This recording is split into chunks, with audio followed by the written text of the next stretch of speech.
Iya. Iya. Ya agar tidak terjadi pesimis ya. Kan semuanya sudah digerakkan oleh Allah. Kan semua sudah ditakdirkan oleh Allah. Ya kalau masuk neraka udah neraka. Jadi pasrah. Kan semuanya Allah yang berbuat pada hakikatnya. Nah, macam mana cara solusinya?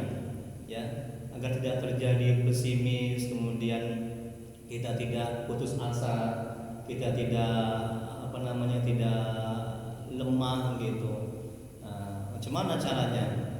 Ya, jadi yang pertama pakai ilmu tadi, ilmu ahli manajemen hati. Nah, terus kedua, yakini bahwa memang semuanya Allah yang menggerakkan. Ya, semuanya Allah yang menakdirkan, semuanya Allah yang menghendaki, semuanya Allah yang menciptakan. Nah, apa tujuan dari semua itu, ilmu itu? Tujuannya adalah agar kita tidak terjebak pada sikap sombong, agar kita tidak terjebak kepada sikap merasa kita hebat, kita mulia. Kemudian agar hati kita semakin bersih, agar setan menjauh, nafsu jinak.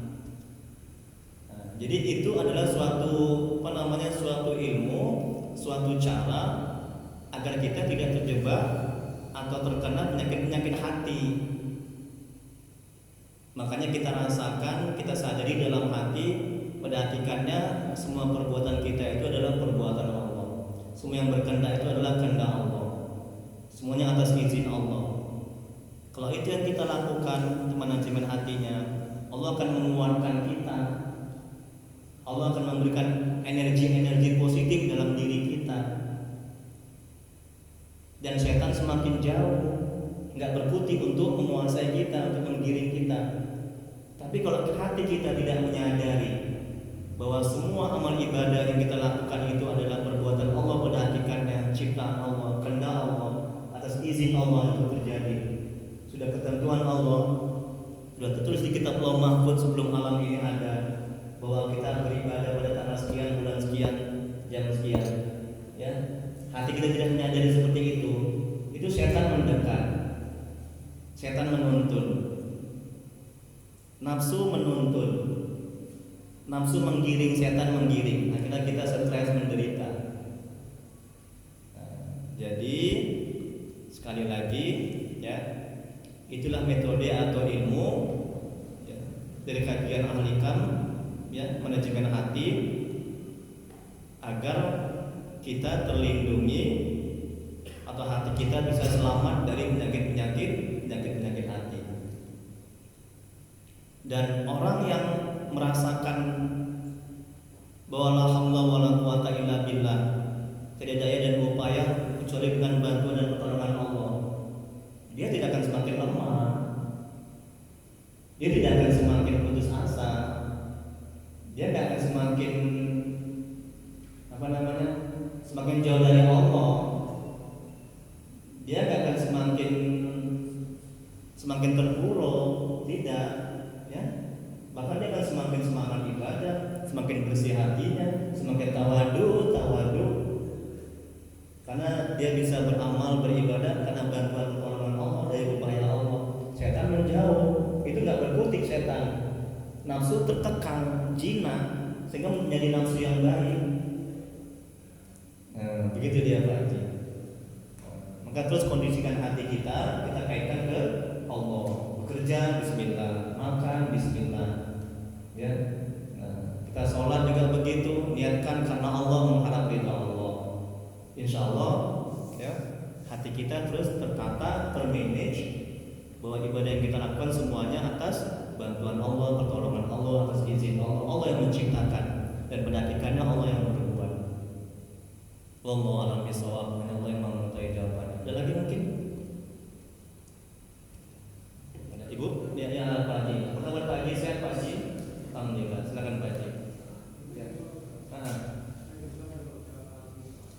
Oh, Pak Haji ada baca alikam. Ya alhamdulillah. Masalah doa Pak Haji ya. Ya alhamdulillah. Ya berdoa. Oh iya, semoga Pak Haji. Ya, Ustaz. Ya. Ketika dalam kitab alikam itu dijelaskan, kalau kita berdoa, jangan kita berkeinginan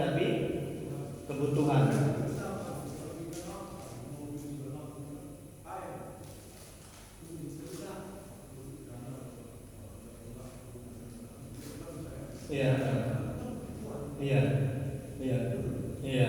Itu dalam kitab Al-Hikam itu ya.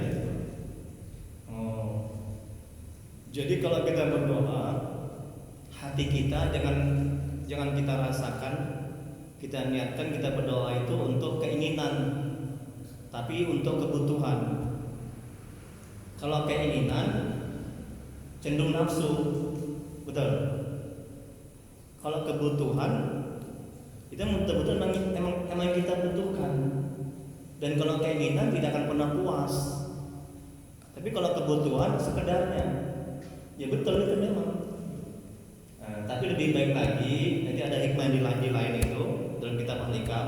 Kalau kita berdoa, kata Imam Ibnu Athaillah, jangan jadikan doamu itu sebagai tujuan apa yang kau inginkan. Kata Imam, kalau itu yang kau lakukan, ketika doamu tidak terwujud, tidak terkabul, engkau akan sakit hati, stres, dan menderita. Tapi jadikan doamu itu, kata Imam, sebagai bentuk ibadah. Jadikan doamu itu untuk memperjelas engkau hamba dan Allah Tuhanmu. Jadikan doamu itu untuk bermunajat kepada Allah. Jadikan doamu itu untuk menjalankan perintah Allah. Jadi ketika apa yang kita inginkan tidak terkabul, kita nggak sakit hati, kita nggak stres. Ini kata Imam. Jadi ketika berdoa, misalnya kita ada utang, punya utang, ya kita berdoa. Di akal pikiran kita, benak kita, lunas utang, lunas utang, lunas utang, lunas utang. Ketika utang nggak lunas, stres kita menderita, pasti itu. Karena tujuan kita berdoa udah lain, supaya lunas utang. Jangan begitu, kata Imam, itu kurang beradab. Bukan haram ya, tidak, ya. Tapi kurang baik. Nanti itu dampak negatifnya. Tapi jadikan ketika kita berdoa, ya. Yang pertama, sadar hati ini harus kita sadarkan dalam hati. Ya, kita berdoa bergantung, bersandar, jangan kepada tujuan kita, keinginan kita, tapi hati kita berdoa, kita bergantung kepada Allah, kepada rahmat Allah, kepada karunia Allah. Nggak apa-apa hutangnya kita ucapkan. Pertama kita minta apa? Diampuni dosa kedua orang tua, ya kan gitu kan. Nah baru belakang baru kita minta, ya Allah, aku punya hutang, tolong ya Allah. Nah, kalau memang hutang itu lunas baik untukku, tolong ya Allah lunaskan ya Allah. Nah begitu, kita minta yang terbaik menurut Allah. Karena banyak orang yang punya hutang, begitu hutang yang lunas, ibadahnya pun tinggal. Betul kan? Betul. Kan buruk jadinya kan? Jadi Allah melambatkan lunasnya hutang supaya apa? Supaya dia semakin dekat kepada Allah. Itu kan baik. Jadi jangan mengatur Allah, ya Allah aku punya hutang, besok ya Allah, tolong besok ya Allah, ya lunas ya Allah ya. Kan mengatur Allah ini kan. Seolah-olah ketika hutangnya lunas baik. Padahal ketika hutangnya lunas dia semakin jauh dari Allah. Salatnya tinggal, doanya tinggal, zikirnya tinggal, sedekahnya tinggal. Jadi jangan mengatur Allah, jangan sok tahu. Allah berfirman dalam Al-Quran, boleh jadi engkau membenci sesuatu padahal itu baik, dan boleh jadi engkau menyukai sesuatu padahal itu buruk. Allah mengatakan kita nggak tahu, kadang kita sok tahu apa yang kita inginkan, apa yang kita minta, seolah-olah itu yang terbaik untuk kita, padahal buruk. Wallahu a'lam bishawab. Masya Allah. Ibu senyum-senyum menghayati kali. Berdoa ya. Alhamdulillah. Astagfirullahaladzim. Astagfirullahaladzim. Allahumma salli ala sayyidina Muhammad. Allahumma salli ala sayyidina Muhammad. Allahumma salli ala sayyidina Muhammad.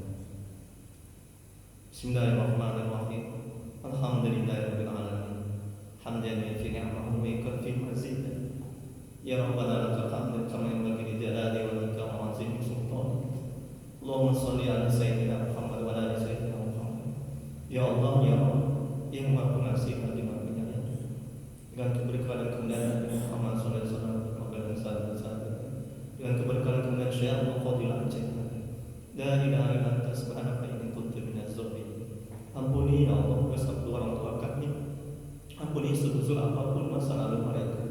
Terima amal ibadah terima tobat mereka, kasihanilah mereka ya Rabb. Ya Allah, ampuni dosa orang tua kami telah mendahului kami, jauhkan mereka dari siksa kubur, jadikan kuburan mereka taman-taman surga, tempatkan mereka di surga sebagai surga ya Allah.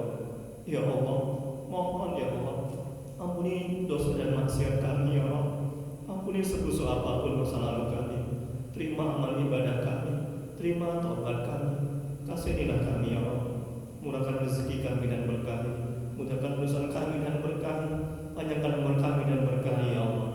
Ya Allah, jadikan keluarga kami keluarga yang sakinah mawaddah warahmah, jadikan anak-anak kami anak yang soleh solehah, jauhkan kami dari musibah dan bala bencana.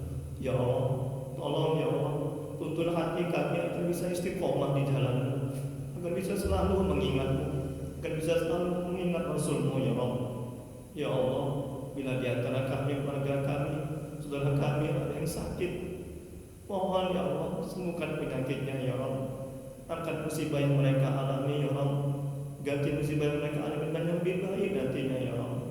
Ya Allah, tolong ya Allah, jangan Engkau hijab hati kami ya Allah, bersihkan hati kami ya Allah. Ya muqallibal qulub, sabit, tetapkan hati kami dalam ketaatan kepada-Mu ya Allah. Rabbana atina fid dunya hasanah wa fil akhirati hasanah wa qina azabannar.